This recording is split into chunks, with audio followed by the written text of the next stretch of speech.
Sejam muito bem-vindos ao programa onde a estrela é a sua saúde. E hoje a gente vai falar dos homens. E aí, como é que está a tua saúde, a saúde masculina? A gente fala muito sobre a saúde feminina, mas hoje é o nosso dia, hein? Pode até não ser o dia dos pais, mas é o dia de qualquer homem e principalmente, vamos ser homem mesmo? Vamos saber tudo depois da vinheta. E eu já estou aqui com o urologista, Dr. Antônio Moraes Júnior, ele que é uma autoridade quando a gente fala de saúde masculina. E eu brinquei ali de ser homem, eu não estou falando nada de orientação sexual, eu estou falando de realmente ser homem para a gente cuidar da nossa saúde, né? E dar aquele passo, não, eu vou me cuidar. Né? Isso é ser, o homem ele tem essa coisa, né, de cuidador, então eu queria que realmente a gente pudesse despertar nos homens a vontade de cuidar da saúde, não da aparência e da beleza. São coisas diferentes. É isso? Hoje tem muito homem cuidando da beleza e pouco da saúde, doutor? Seja muito bem-vindo. Olá, Otávio. Primeiramente, obrigado pelo honroso convite, mais uma vez, estar aqui com você. Realmente, a saúde do homem hoje, já desde 2012, a Sociedade Brasileira de Urologia determinou que o urologista fosse o médico do homem. Tem que cuidar da saúde do homem como um todo. A gente não tem que resolver tudo, né, Otávio? Mas tem que saber, pelo menos, encaminhar. Então, eu descubro que você tem um câncer no intestino, eu vou encaminhar para o colega. Mas a gente tem sim que cuidar da saúde do homem como um todo.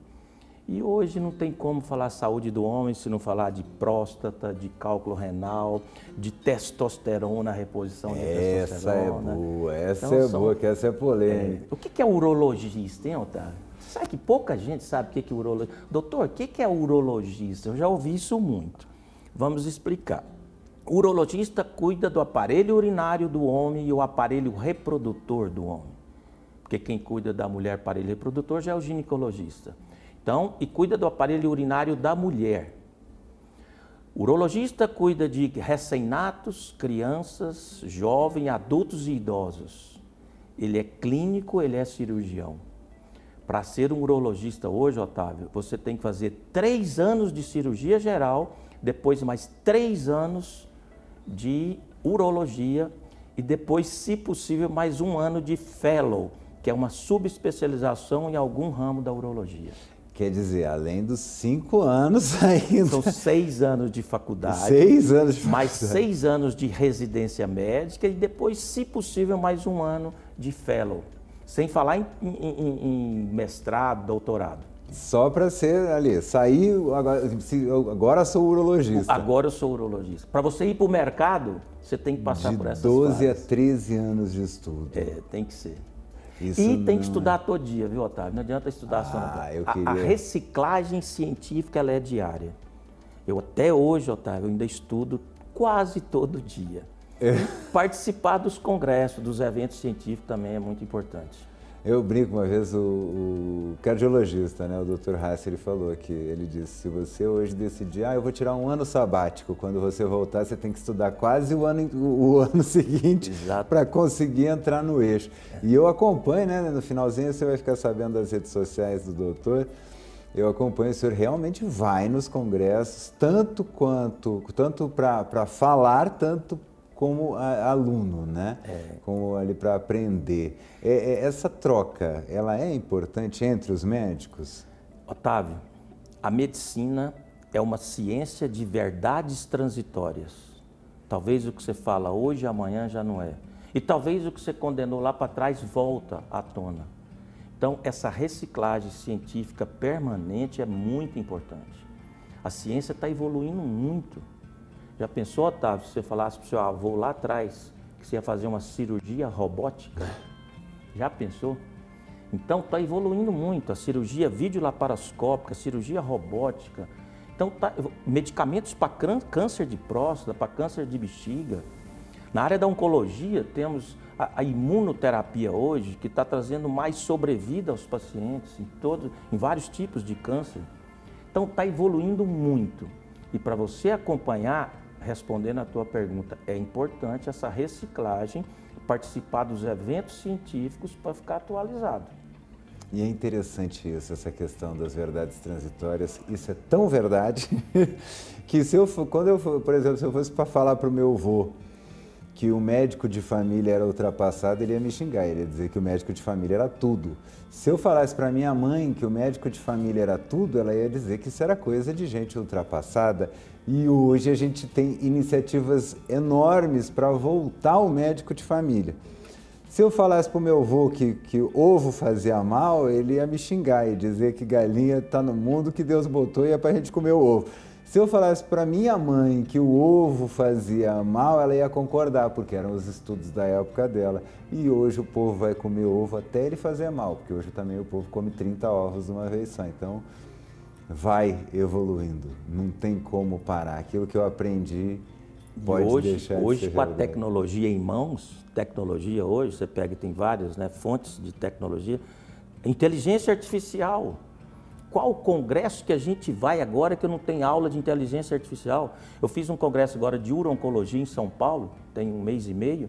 Nós tivemos uma grande aula lá de inteligência artificial na medicina. Se não acompanhar, hoje, senão o paciente chega, o Otávio vai consultar comigo e vai, ó, Antônio, tem aqui um negócio novo aqui que saiu agora, que eu vi na mídia, e aí? Quer que eu te dê um exemplo?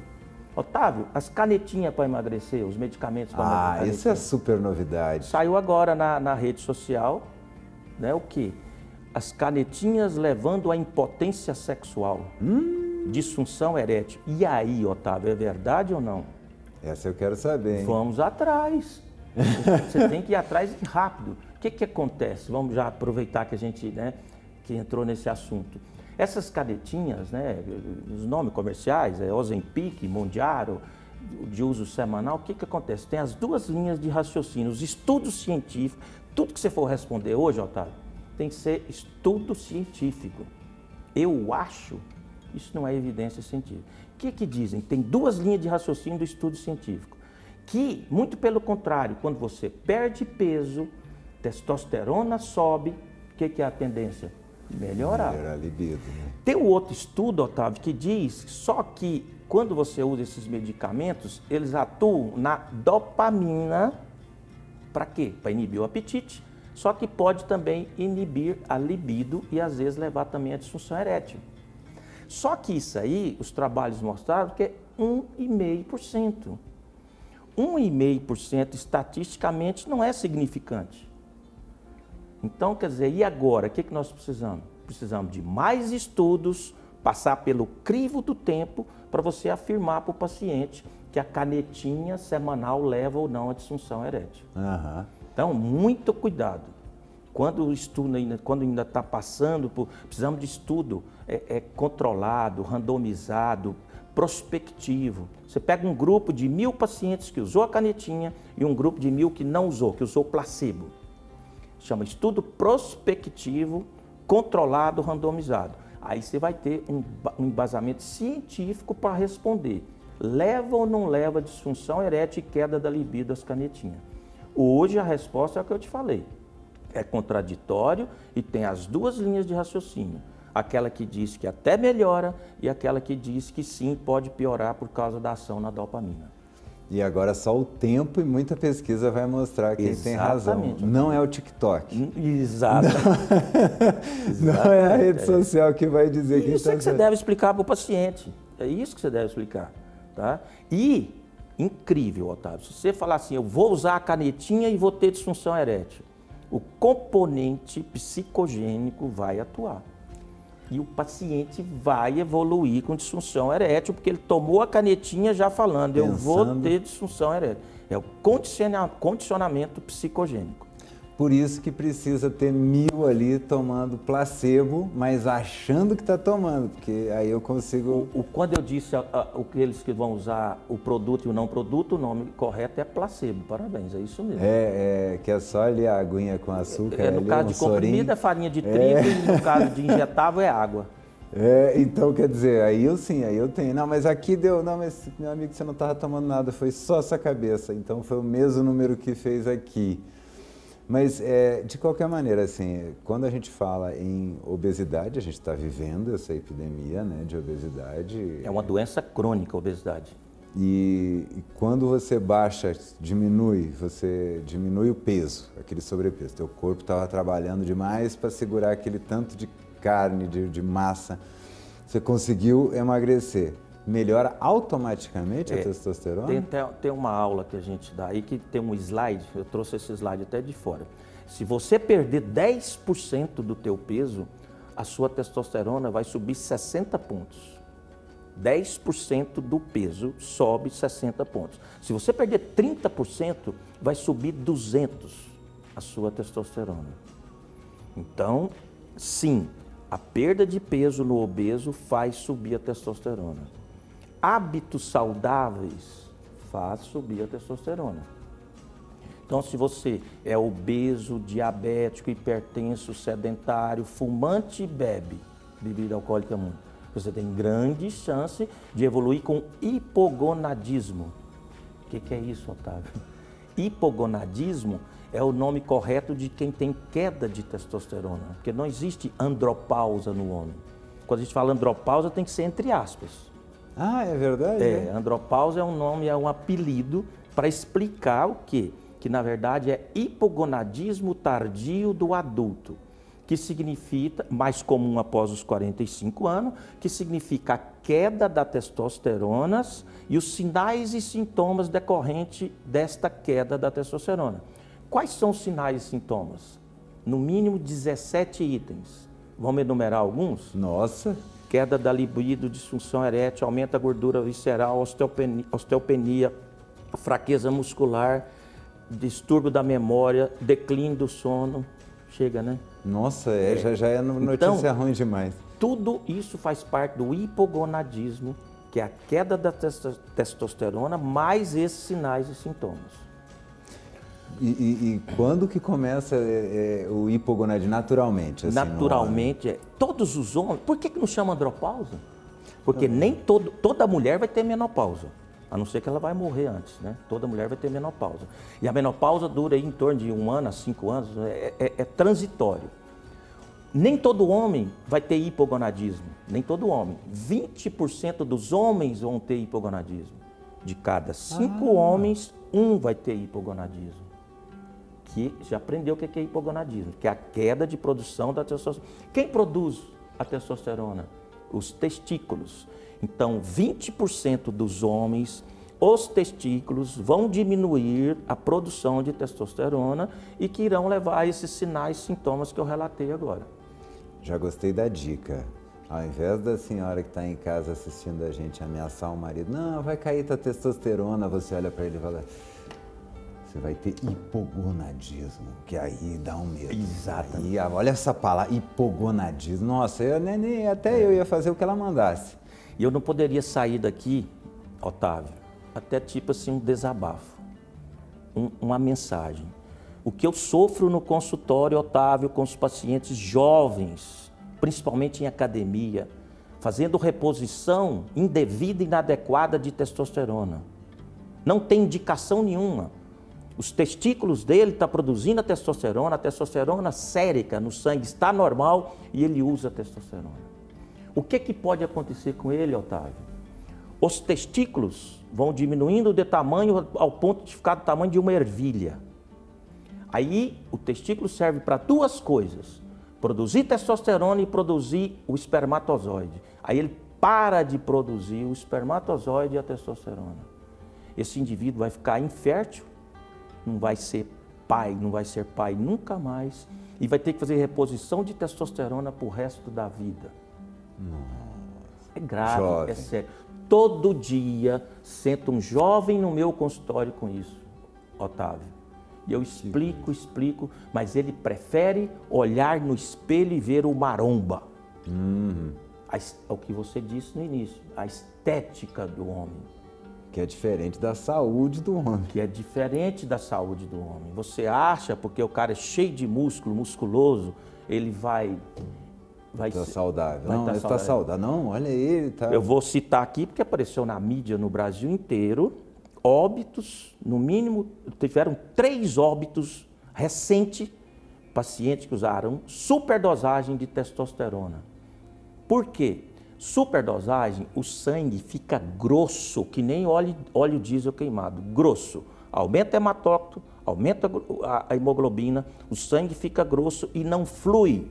Aí ele pode ter o infarto agudo do miocárdio, pode ter o acidente vascular cerebral e levar ao óbito.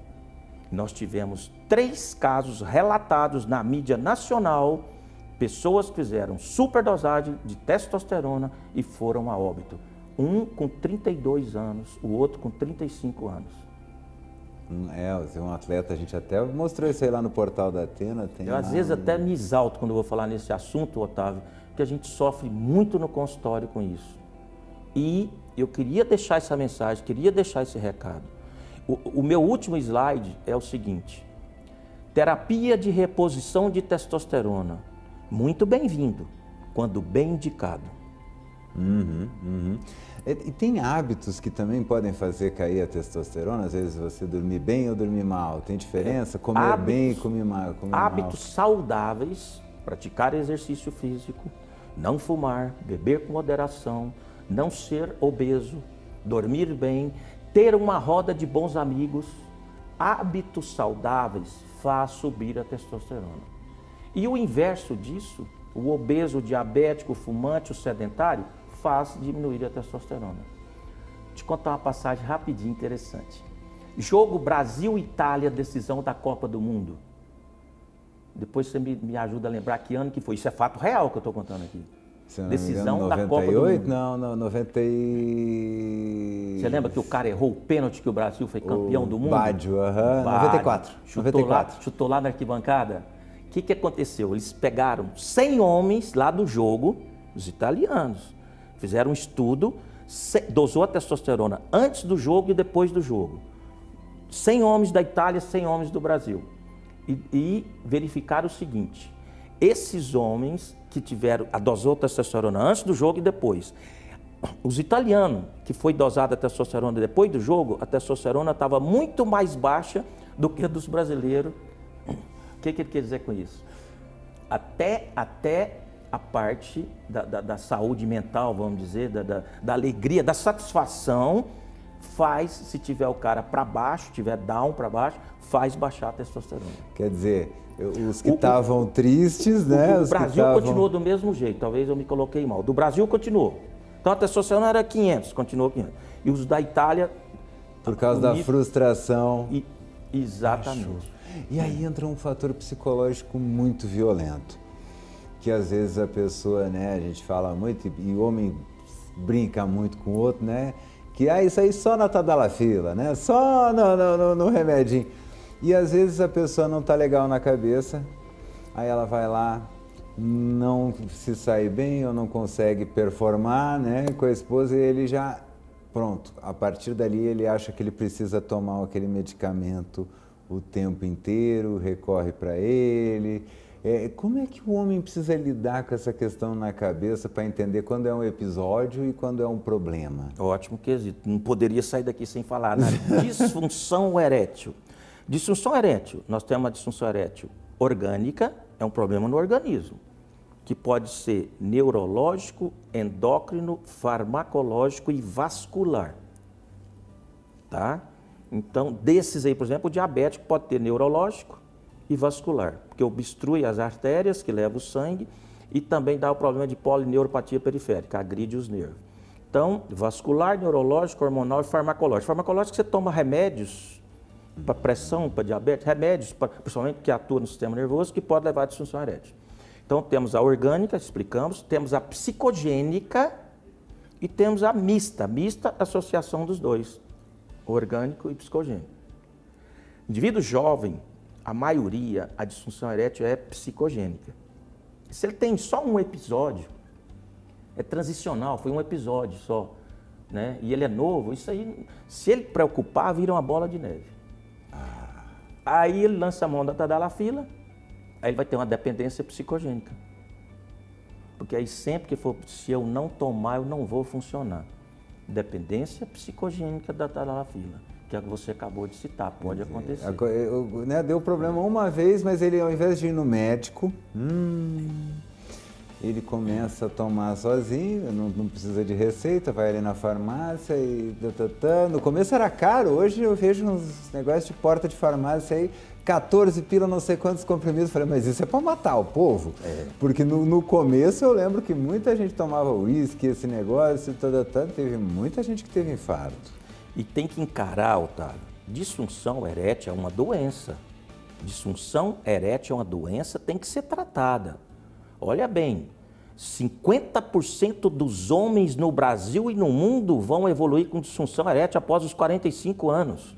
50% dos homens após 50 anos vão ter disfunção erétil, ou orgânica ou psicogênica. Então é uma doença que aflige o mundo e precisa ser tratado com especialista, para ver toda doença, você vai ver a origem dela. Qual é a causa da doença? É porque a diabetes dele está descompensada. É porque ele está usando um medicamento que leva à disfunção erétil. Ou porque ele tem alguma doença neurológica. Descubra a causa para depois inserir o tratamento. Mas é uma doença que é uma prevalência muito grande, a metade dos homens. Sim, me deu pena foi dos 50% das mulheres que vão ficar desassistidas. Mas só vão ficar se o paciente, se o marido dela não procurar tratamento, porque tem tratamento para todo mundo. Tem tratamento de primeira linha, remédio oral. Tratamento de segunda linha, injeção no pênis. E tratamento de terceira linha, que é implante de prótese peniana. Então, a pé, ela não vai ficar, não. Uma tendência que está tendo agora, que é a harmonização peniana, a harmonização do amigão, né? Isso já está chegando no consultório, por enquanto ainda está nas estéticas? A cara que eu fiz já contou tudo, né? Chega, incrível, né? Tem uma coisa que a gente aprendeu, é o seguinte, a maioria absoluta que coloca a culpa no amigão, como você disse, a maioria absoluta, a culpa é aqui, ó, cuca. A doença não está no amigão não, Otávio, a doença está na cuca. Eu até brinco, cuca estragada. Sim. Entendeu? Porque existe assim, o micropênis, é patológica, a doença tem que resolver. Seja com cirurgia, seja com hormônio, tem que resolver. Micropênis, o nome já diz, né? Sim, já esse... Foi feito um trabalho, professora Carmita Hábito, psiquiatra, muito famosa no Brasil e no mundo, com muita honra, eu posso dizer que ela é minha amiga. Ela fez um trabalho em 12 capitais do Brasil sobre tamanho do pênis do homem brasileiro. É em torno de 12 a 14 centímetros. Certo? É em ereção, tá? Flacidez nada vale.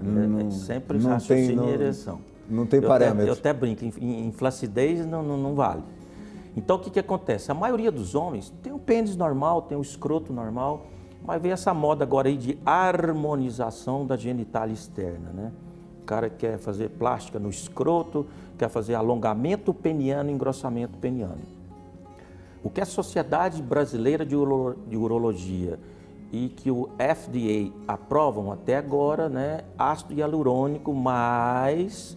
tem que ser em mãos treinadas, especializadas e tem que deixar claro para o paciente que pode deixar sequelas, às vezes irreparáveis. E tem que ter uma manutenção. Tá? Técnicas de alongamento, você tem que às vezes, cortar, seccionar o ligamento suspensor do pênis, que pode deixar dano irreparável. Você usa da pele do escroto para fazer esse alongamento. Mas o que acontece? É mais uma coisa assim virtual. Vamos dizer assim, um alongamento falso.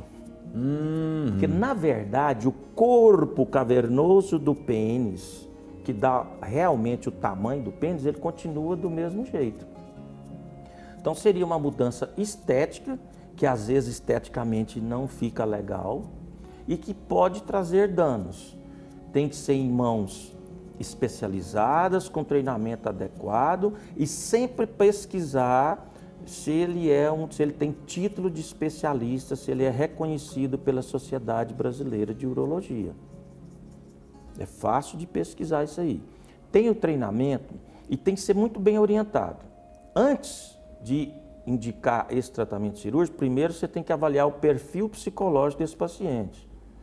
tentar explicar para ele que a genitália dele é normal, que o tamanho do pênis é normal. E que para ter atividade sexual não é tamanho que é documento não, viu, Otávio? Tem que explicar isso também. Você tem que ter tempo, explicar, para depois ser... Doutor, tudo que o senhor falou foi muito bonito, mas eu quero fazer. Pronto. Aí você vai explicar qual é o produto, que ele é aprovado, que precisa de manutenção e que tem grande chance de precisar de reparos. Não, e é impressionante, eu sempre brinco, né? Na dúvida, é melhor algo que funcione do que algo que impressione. Exatamente. Né? Funcionou, tá ali satisfazendo, porque o homem ele tem um problema muito sério, e principalmente hoje, né? O homem ele é muito visual, então existem filmes e coisa, aonde os caras vêm com uns negócios gigantescos, mas eu brinco até com alguns amigos, eu falo, meu irmão, aquilo é performático. Nenhuma mulher no dia a dia quer parir todo dia, quer ir para a cama e como se tivesse aquela sensação de estar parindo todo dia. Não é isso que dá prazer, né? Exatamente, não é isso. Bem, porque aonde a mulher tem mais prazer é no clitóris, que ele fica na região praticamente externa. Eu li uma vez uma pesquisa que dizia que só 40% das mulheres casadas com homens chegavam ao clímax. E quase 60% das mulheres que estavam casadas com mulheres chegavam. Quer dizer, não é... às vezes, quando foi a última vez que você beijou o gramado antes de entrar em campo, né, meu irmão? Então, exatamente. Tem... Uma coisa que eu fiquei assim assustado, Otávio, que eu vi lá no congresso com a professora Carmita também, eu fiquei assim, triste. Ela disse lá que de cada 3 mulheres, uma nunca teve orgasmo. Nossa. Meu Deus, né? Otávio? Nunca sentiu. Uhum. Eu achei, quer dizer, 1/3 das mulheres, se fosse pelo menos 1/10, né, Otávio? Sim. Nunca, não sabe, porque o interessante, no lançamento de um medicamento, lá em 2009, 99, lançou um medicamento concorrente do Viagra. Uhum. Aí eu fui no congresso do lançamento, é um medicamento da Bayer. Aí trouxeram lá um americano, trouxeram um cara da Europa, se não me engano ele é alemão, para dar uma palestra para a gente sobre o produto. Ele mostrou, naquela época antiga nossa, você é da época do amplificador de som? Sim, sim, sim. Amplificador de som. Aí ele tinha lá, off, on, certo? Este é o homem, ele mostrou no slide, este é o homem. Para ter atividade sexual, basta on. Aí ele mostrou um outro amplificador, tinha 10 botões em cima e 10 embaixo. 20 botões. Esta é a mulher. Para ter atividade sexual, tem que alinhar os 20 botões.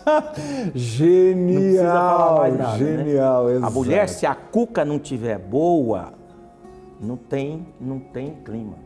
Olha, tem que estar o filho bem na escola, a conta bancária é boa, o marido tem que fazer muito carinho, tem que agradar, não pode fazer... Aí foi, o que seria esses 20 botões, né? Aí todo mundo começou a... Muito bom. Aí você vê que interessante, né? Se você quer alguma coisa com sua mulher de noite, você tem que começar de manhã, meu irmão, né? Aí abrindo esse caminho maravilhoso.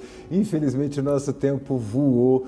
Queria que o senhor deixasse suas redes sociais, pessoal, deixasse um recado para quem está em casa ali nessa câmera. Bom, o recado é o seguinte, você, mulher, faça que o homem, qualquer idade, pode ser seu filho, seu esposo, seu pai, faça ele ir no médico urologista pelo menos uma vez por ano para ele fazer o check-up do homem de acordo com a sua faixa etária. É muito importante. Se tiver acima de 45 anos, tem que começar o check-up da próstata. De cada 6 homens, um vai ter câncer de próstata.